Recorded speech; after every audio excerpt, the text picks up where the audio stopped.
I noticed it because the numbers stopped making sense.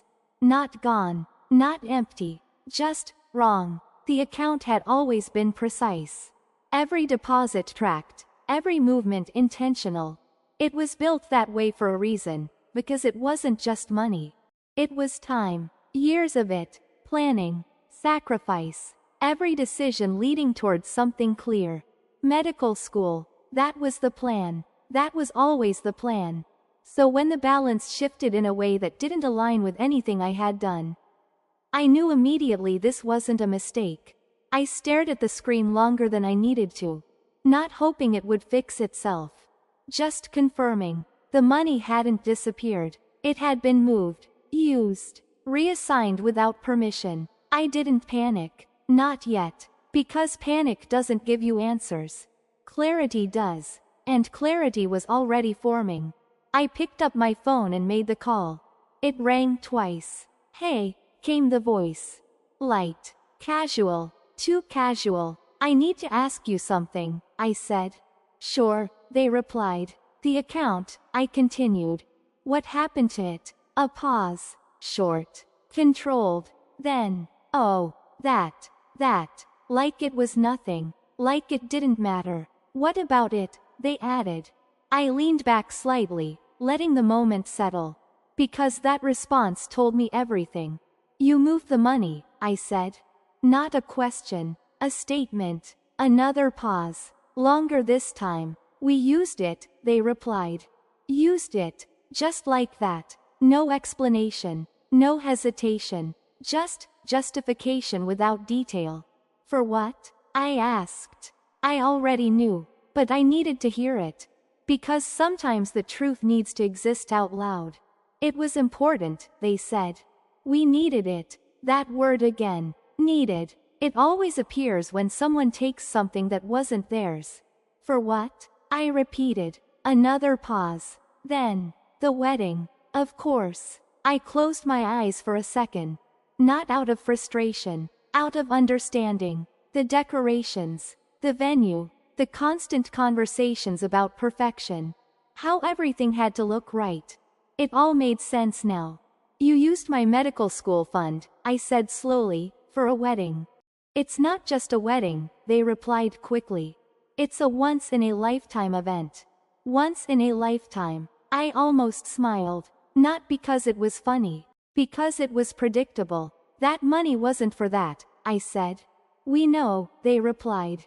"But you'll figure something out. You always do." There it was. The assumption. The quiet expectation that I would adapt. That I would absorb it. Because I always had. "That wasn't your decision to make," I said. "We're your parents," they replied. And just like that, they justified everything. Not with logic. With authority. "We did what was best for the family," they added. Best for the family. Another phrase that sounds right, until it isn't. I didn't respond immediately, because arguing now wouldn't change anything. The money was gone. The decision had already been made. Without me. "When were you planning to tell me?" I asked. "We thought you'd understand," they said. That wasn't an answer. It was avoidance. "I'm not asking what you thought," I said.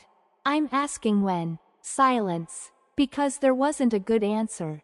"We didn't think it would be a big deal," they finally said.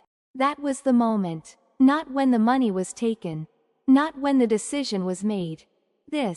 When they reduced it. When they made it small. When they decided it didn't matter. I nodded once. Slowly. "All right," I said. That response surprised them. I could hear it in the pause that followed. "You're not upset?" they asked. "I understand the decision," I replied. That wasn't entirely true, but it didn't need to be. Because understanding something doesn't mean accepting it. It just means seeing it clearly. "We'll make it up to you," they added quickly. That part almost made me pause. Not because I believed it. Because it revealed something. They thought this was about compensation. It wasn't. It was about choice. And they had taken mine. "When is the wedding?" I asked. "In a few days," they said. Everything's already set. Of course it was. Because everything had already been decided. Without me. I'll be there, I said. That answer settled them. Of course it did, because they thought the situation was resolved. That everything would move forward exactly as planned. They were wrong. I ended the call and set my phone down. The room was quiet again. But it didn't feel the same. Because now, everything was clear. Not just what they did. Why they did it. They didn't see it as taking. They saw it as using. They didn't see it as wrong. They saw it as necessary. And they didn't think I would challenge it. Because I never had. Until now. I opened my laptop slowly. Not to check the account again. Something else. Something they had never asked about.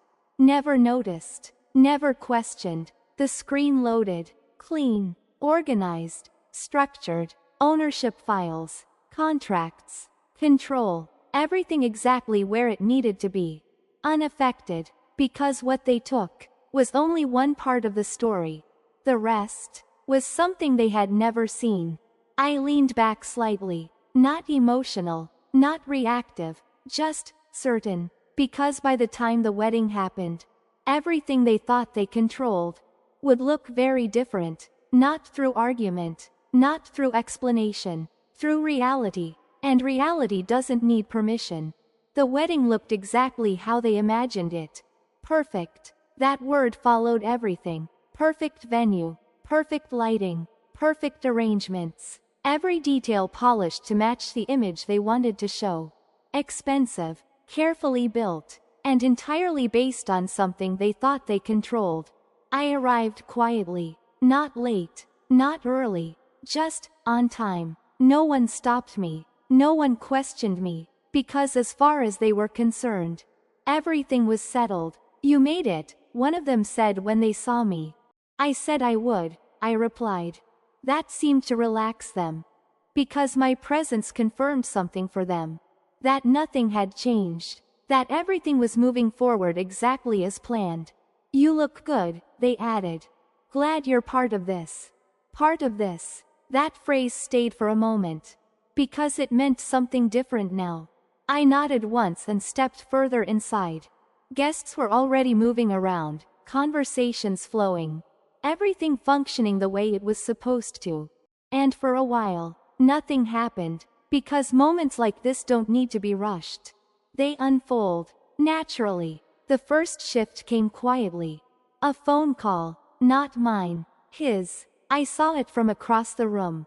The way his expression changed. Subtle at first. Then, not. He stepped aside quickly, answering. Yes, he said. A pause. Then, what do you mean? That tone. Tight. Controlled. But not steady. A few people nearby turned slightly. Not enough to stop anything.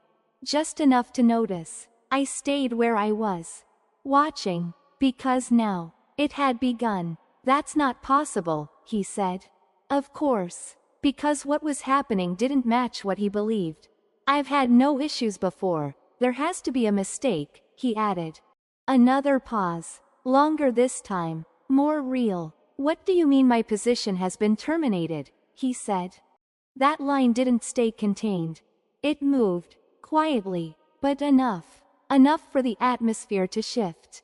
The laughter softened. The conversation slowed. Because something had just changed. I wasn't informed of anything, he continued. There was no warning. No discussion. Another pause. Then, who approved this? He asked.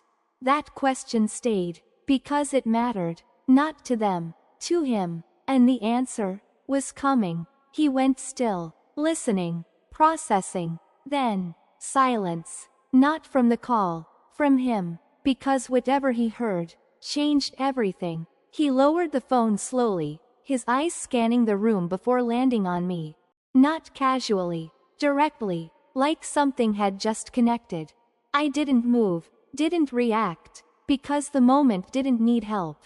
It needed to complete itself. He walked toward me. Not rushed. Not slow. Just certain. What did you do? He asked when he reached me. No greeting. No pretense. Just clarity. I made a decision, I replied. That's not an answer, he said. I just got a call. They said I've been terminated. Effective immediately. I know, I said. That stopped him. Just for a second. Then explain it, he said. I looked at him. Not emotional, not aggressive, just clear. The firm you work for, I said, is no longer operating under the same structure. A pause. Short. Sharp. What does that mean? He asked. It means ownership changed, I replied. That landed. Because now. He was listening. They said the decision came from the top, he added. Yes, I said. Another pause. Longer this time. More real. You're saying, that was you? He asked. I didn't rush. Didn't soften it. Didn't explain it. Yes. One word. Simple. Final. Nothing came back immediately. Because now. Everything connected. The call. The timing. The shift. It wasn't random. It wasn't a mistake. It was structure. And that structure was mine. This is because of the money? He asked. I almost smiled. Not because it was funny. Because it was small. No, I said. The money just made things clear. Another silence. Because now. He was connecting it. You took something that wasn't yours, I continued. And assumed it wouldn't matter. No response. Because there wasn't one. You built something on top of that assumption, I said. And now. I paused. Not for effect. For clarity. You're seeing what happens when it's removed. That landed. Not loudly. But completely. Around us, the room had changed. Not stopped. But shifted. Because something had happened. Something people didn't fully understand. But could feel. This doesn't make sense, he said quietly.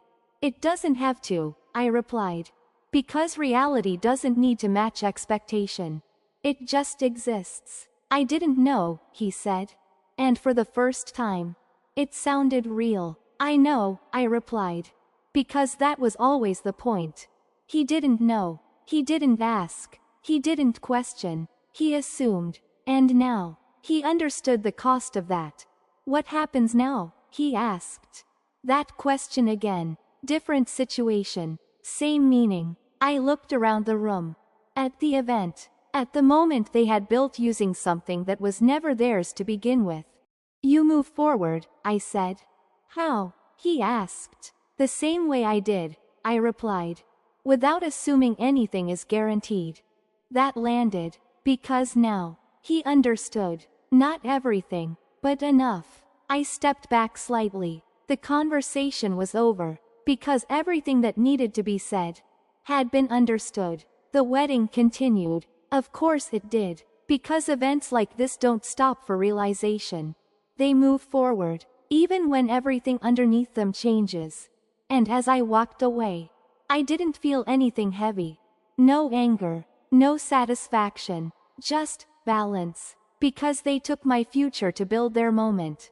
And in doing so, they revealed something they never questioned. Where control actually was. And now, they knew.